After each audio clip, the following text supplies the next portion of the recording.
The ruins became Silver's training ground over the following days. Each dawn brought new understanding as he pushed the boundaries of his shadow powers. The patterns etched in his flesh were no longer spreading but deepening, becoming more intricate as his mastery grew.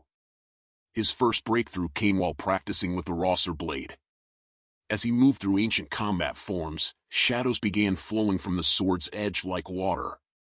With each strike, he learned to shape this darkness first into simple extensions of the blade, then into more complex weapons. By the third day, he could manifest multiple shadow-forged blades that moved independently of his physical weapon.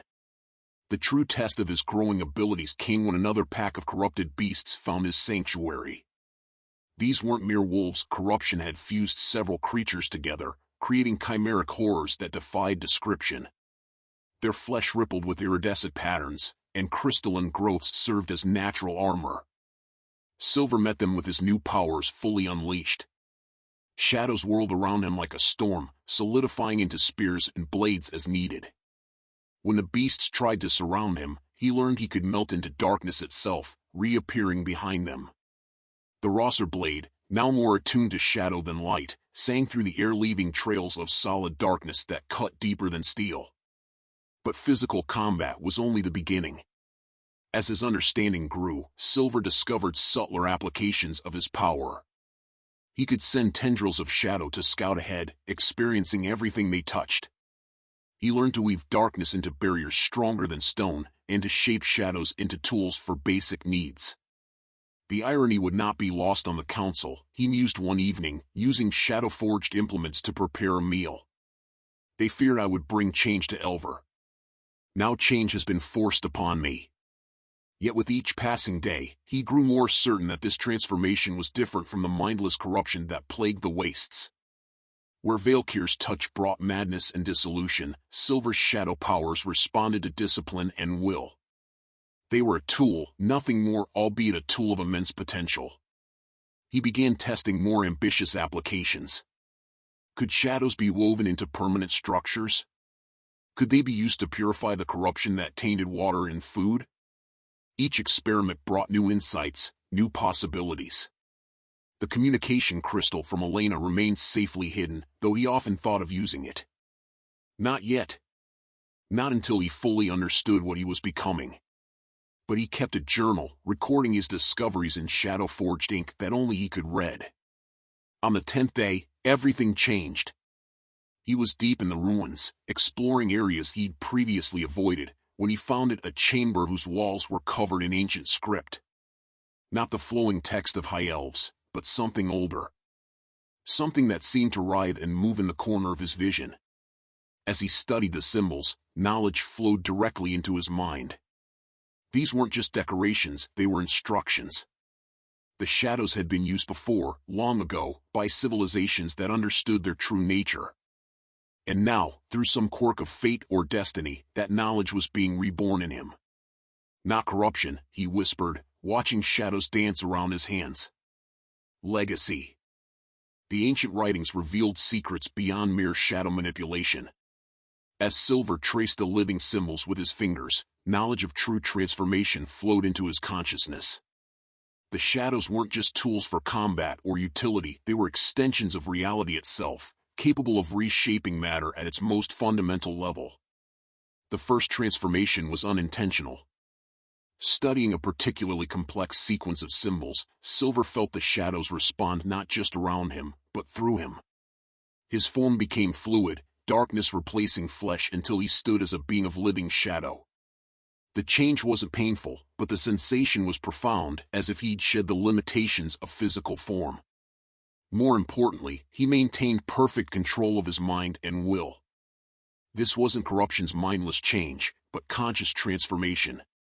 With focus, he could return to his high elven form at will, though the shadow patterns remained etched in his skin. The Chamber's writings taught him to refine this ability. He learned to partial transform, changing only an arm or leg to pure shadow. He discovered how to shift between forms in combat, becoming untouchable shadow one moment and solid flesh the next. The Rosser blade adapted to these changes, remaining solid even when he transformed. But the text spoke of limits and warnings. Spending too long in shadow form could make the transformation harder to reverse. There was also the risk of losing oneself in the pure freedom of shadow stuff.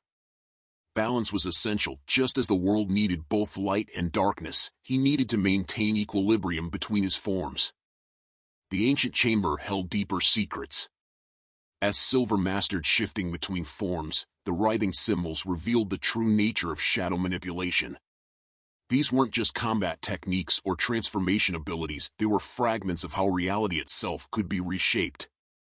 Form follows will, one section declared in the ancient script. Shadow is the space between what is and what could be. Through methodical practice, Silver learned to maintain precise control over his transformations. In his shadow form, he could split into multiple shapes, flow through the smallest cracks, or expand to fill entire chambers. Yet no matter how far he pushed these changes, his consciousness remained singular and focused. The most challenging aspect was maintaining his High Elven form's specific details when returning from shadow state. At first, the transition would leave small imperfections, slightly longer fingers, darker eyes, altered facial features. Through discipline and practice, he learned to hold a perfect mental image of his true form, ensuring each return was exact. Combat applications proved particularly effective.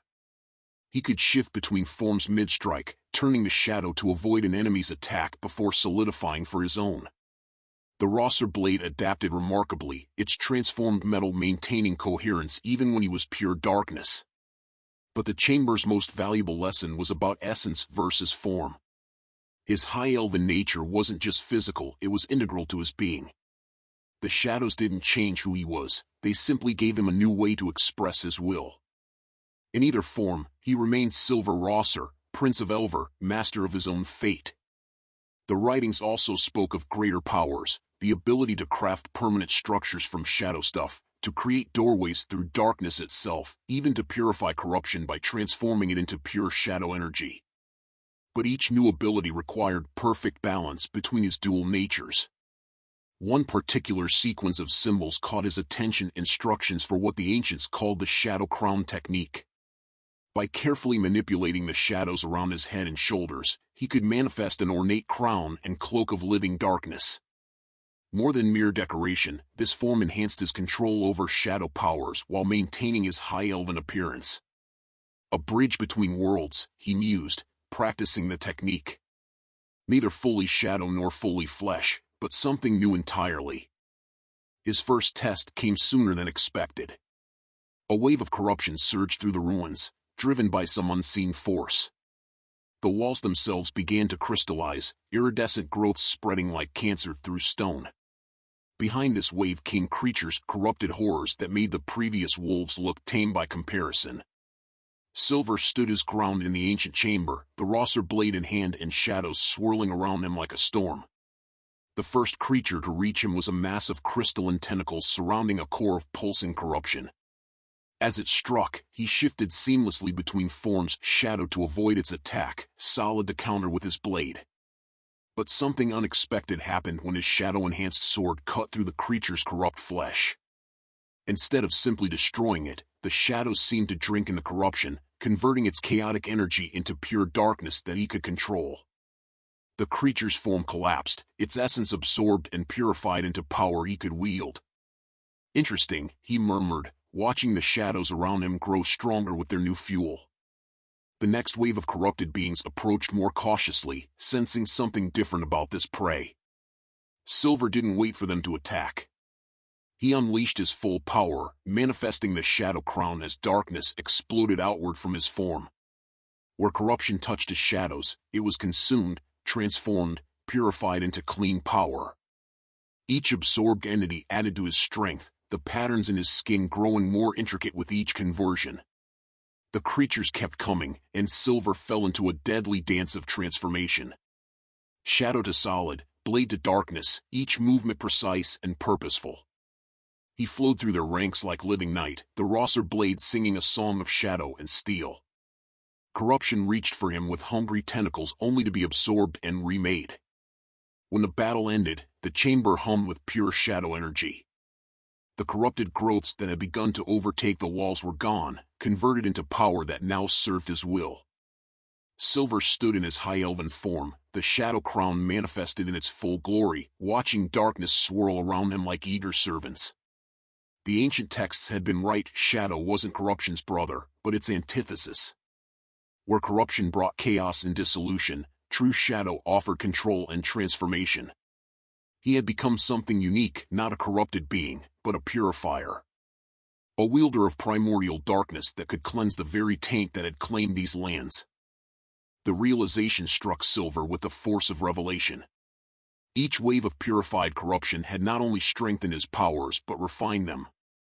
The shadow patterns across his skin now formed perfect geometric designs, a living map of his growing mastery. More importantly, he could feel how the absorbed energy had changed, becoming something cleaner, more controlled. Standing in the ancient chamber, he tested this new understanding. With a thought, he shifted into his shadow form, but now the transformation was instantaneous and complete. The darkness that composed his body was deeper, more substantial. When he resumed his high elven shape, the transition was equally flawless. He reached out with his enhanced senses, feeling the corruption that plagued the ruins. Where before he'd perceived it as an impenetrable taint, now he could see its structure and its weaknesses. The shadows under his command surged forward, touching corrupted stone and transforming it. Crystalline growths dissolved, their energy converted into pure darkness that he could shape. The Rosser blade resonated with this new power. When he channeled purified energy through it, the sword's edge could slice through corruption as if it were mist, absorbing and converting the taint in a single stroke. Each victory over corruption made the next easier, as if his powers were learning, adapting, evolving. Not just transformation, he said aloud, watching shadows dance around the blade. Transcendence. The ancient texts on the walls seemed to shift in response to his growing power. New symbols revealed themselves, deeper secrets meant only for those who had proven their mastery. They spoke of abilities that bordered on godlike, the power to create domains of pure shadow, to move between worlds through darkness, to reshape reality itself. But what caught his attention was a passage about healing. The same process that purified corruption could be refined, focused, used to mend rather than simply convert. He tested this on a small wound he'd received earlier, a crystalline scratch across his arm. The shadows responded to his will, breaking down the corruption's influence and accelerating natural healing. This was what the demon Valkyr had never understood. True power wasn't in spreading corruption, but in mastering change itself. Each victory over taint strengthened this mastery, building towards something the ancient texts hinted at but never fully described, a state of perfect balance between shadow and form. The shadow crown manifested around his head, more elaborate now, incorporating the refined patterns that marked his skin. This wasn't just decoration or even armor, it was a symbol of what he was becoming. Not a corrupted prince, but something new. Something that could perhaps save these lands rather than simply survive them.